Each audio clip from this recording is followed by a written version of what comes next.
Hello, good morning.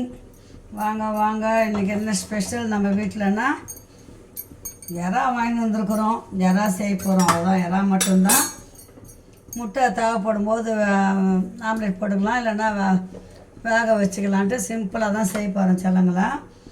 இப்போ கடாய் போட்டாச்சு. கடாய் நல்லா காயிட்டோம். நான் ஒரு மசால் பொடி பண்ணி வச்சுருக்கிறேன். அதை போட்டு இன்றைக்கி எறா வந்து பெப்பர் எறா போட்டு பெப்பர் மிளகு பொடி தான் போட்டு செய்ய போகிறேன். வாங்க வீடியோக்குள்ளே போகலாம்.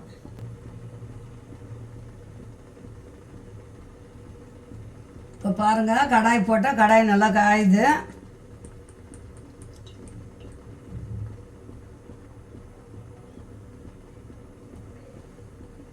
இது 1/2 கிலோ எறா. இது பாருங்கள், இது 1/2 கிலோ எறா. இதை தான் வந்து அப்படியே செய்ய போகிறேன். ரசம் ஊற்றிக்கின்னு தொட்டுக்குன்னு சாப்பிட்ற மாதிரி செய்ய போகிறேன். ஒரு 50 கிராம் எண்ணெய் ஊற்றிக்கோங்க.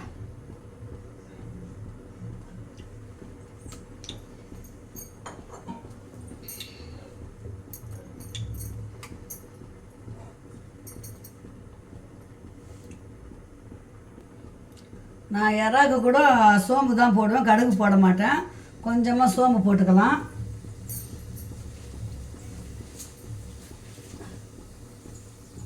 கருவேப்பிலை ஒரு கொத்து போட்டுக்கலாம்.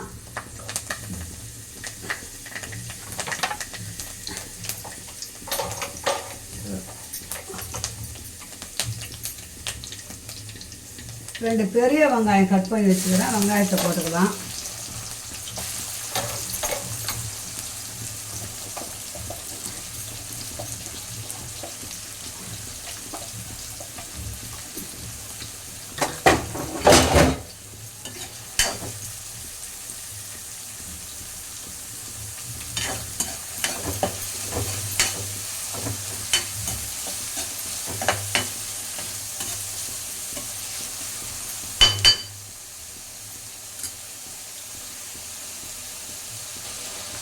வெங்காயம் வதங்கிறது கொஞ்சமாக உப்பு போட்டுக்கலாம்.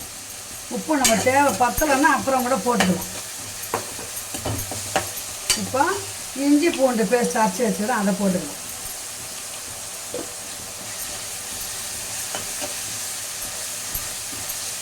ஒரு துண்டு இஞ்சியும், அது ஒரு வரல சைஸ் இஞ்சியும், ஒரு கட்டி பூண்டும் நல்லா தட்டி வச்சுக்கினேன். அவ்வளோதான்.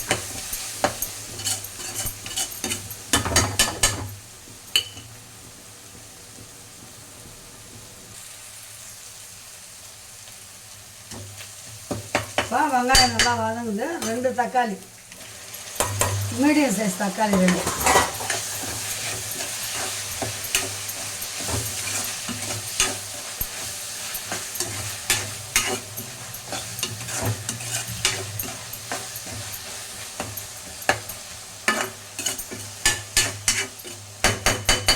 இது வந்து நல்லா வதங்கணும். வெங்காயம் தக்காளி நல்லா வதங்கணும். இப்போது தக்காளி வெங்காயம் நல்லா வதங்கிடுச்சு. நம்ம அலசி வச்ச எறாவை போட்டுக்கலாம். எறா நல்லா மஞ்சாத்தூள் உப்பு போட்டு நல்லா கழுவியாச்சு. எறா போட்டாச்சு. அதில்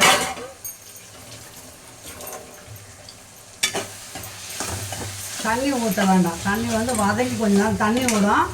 அதுக்கப்புறம் நம்ம தேவைப்பட்டால் கொஞ்சம் தண்ணி கொஞ்சமாக ஊற்றிக்கின்னு மசாலா போட்டுக்கலாம். கொஞ்சம் நேரம் மசாலா போடுறதுக்கு முன்னே கொஞ்சம் நேரம் நல்லா வதங்கட்டும்.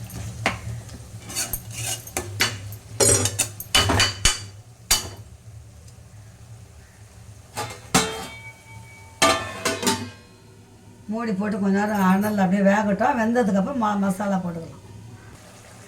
இப்போ பாருங்கள், நம்ம தண்ணியே விடலை, சும்மா வெங்காயம் தக்காளியில் போட்டோம். இப்போ பாருங்கள் எவ்வளோ தண்ணி வந்துட்டு பாருங்கள்.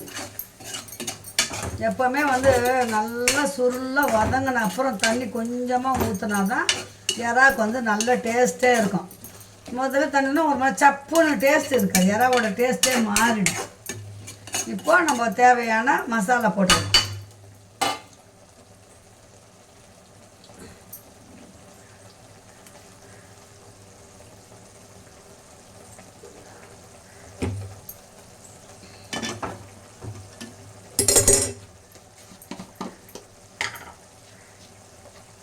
கொஞ்சம் மஞ்சத்தூள்,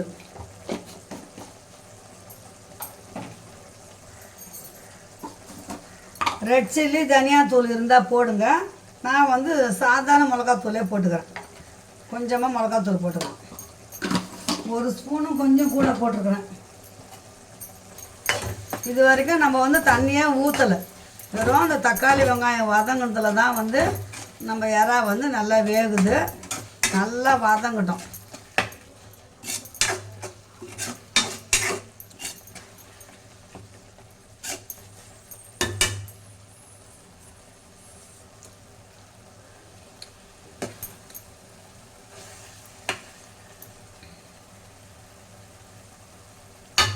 நல்லா வதங்கிட்டோம் பிள்ளைங்களா. வதங்கின அப்புறம் இன்னும் கொஞ்சம் பரட்டி விட்டு பெப்பர் பொடி போடணும்.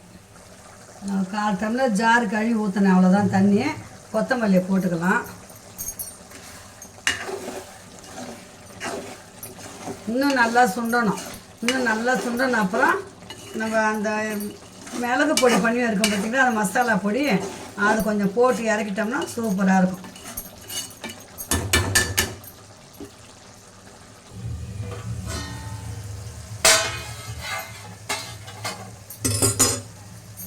இப்போ பாருங்கள், சூப்பரான எறா கிரேவி ரெடி ஆயிடுச்சு.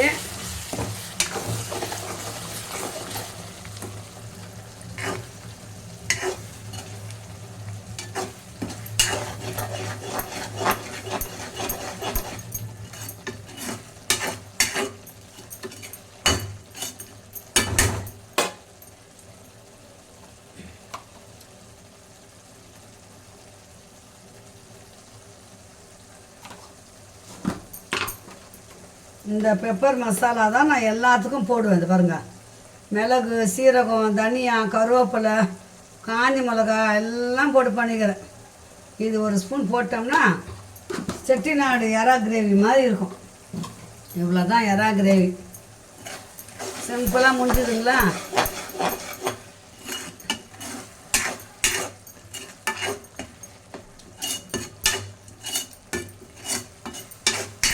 அவ்வளோதான், இறக்க வேண்டியது தான். இப்போ பாருங்கள், சாதம் வச்சாச்சு. இது பாருங்கள், எறா கிரேவி ரெடி. இந்த பாருங்கள், ரசம் ரெடி ஆயிடுச்சு. ரசம் மூடிடலாம். எறா கிரேவியும் ரெடி ஆயிடுச்சு. அவ்வளோதான், எறா கிரேவி ரெடி. மீண்டும் ஒரு அடுத்த வீடியோவில் சந்திக்கலாம். பாய் சேனலில் அம்மா சேனலுக்கு சப்ஸ்கிரைப் பார்த்த அனைத்து உள்ளவங்களுக்கும் கோடான நன்றி. என் அன்பு உள்ளவங்களுக்கு அம்மா சேனலில் ஏதாவது எது தெரியலனாலும் என்னை கேளுங்க, நான் சொல்லித்தரேன் உங்களுக்கு. ஓகே, பாய் செல்லங்களா. இந்த வீடியோ தொடர்ந்து முடிச்சலாம். மீண்டும் ஒரு நல்ல வீடியோ சந்திக்கலாம். பாய்.